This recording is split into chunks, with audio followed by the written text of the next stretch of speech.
পুরোনো দিনের সেই দিদা ঠাকুমাদের রেসিপি আজকে তোমাদের সাথে শেয়ার করব। কেউ যদি এই রেসিপিটা খেয়ে থাকো বা বানিয়ে থাকো অবশ্যই কমেন্ট বক্সে কমেন্ট করে জানাবে। এই রেসিপিগুলো তো এখন সাধারণত খাওয়াই হয়ে ওঠে না, ঘরের মানে বাড়িতে তৈরি করা পুরোনো দিনের খুবই সুস্বাদু ওলের রেসিপি।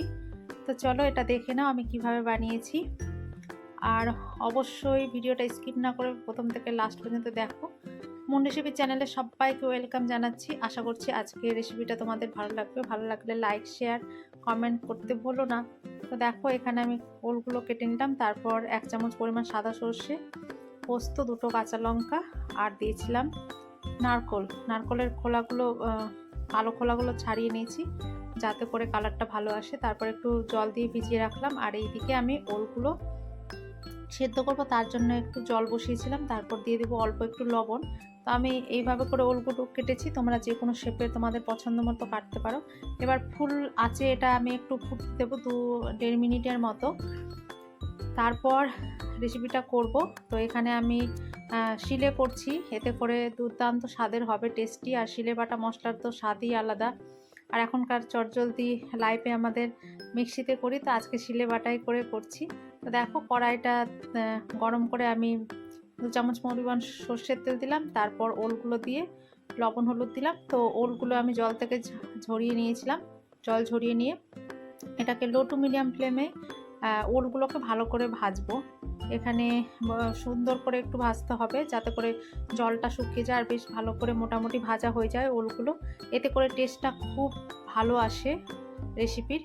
তো দেখতেই পাচ্ছ যে ওলগুলো ভালো করে ভাজা হয়ে গেছে। এই পর্যায়ে দিয়ে দেব বেটে রাখা মশলা, তার সাথে অল্প একটু শিলে ধোয়া জলটাও দিয়ে দিলাম মশলার। এতে করে মশলাটা বেশ ভালো করে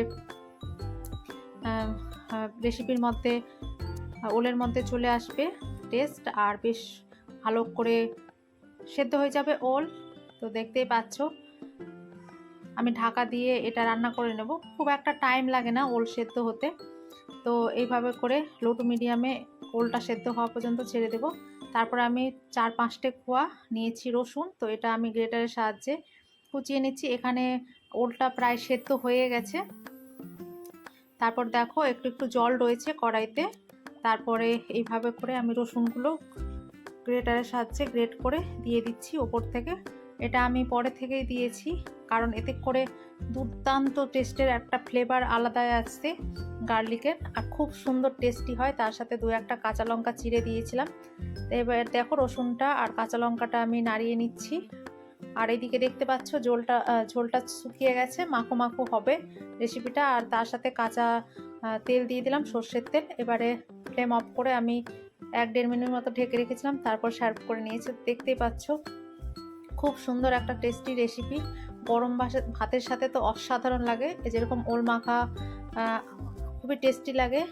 তো এরকম ভিন্ন একটা পুরনো রান্না তোমাদের সাথে শেয়ার করলাম, আশা করি তোমাদের ভালো লেগেছে। তো অবশ্যই বন্ধুদের, ফ্রেন্ডদের মাঝে, ফ্যামিলির মাঝে অবশ্যই শেয়ার করো।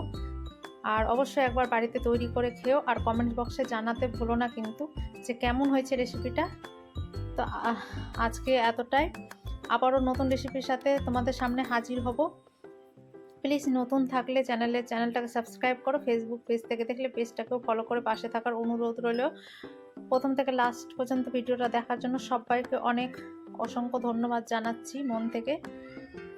তো চলো বাড়িতে এটা তৈরি করে খেও, খুব সুস্বাদু স্বাদের হয় খেতে। আবার দেখা হচ্ছে নতুন একটা রেসিপির সাথে। সবাই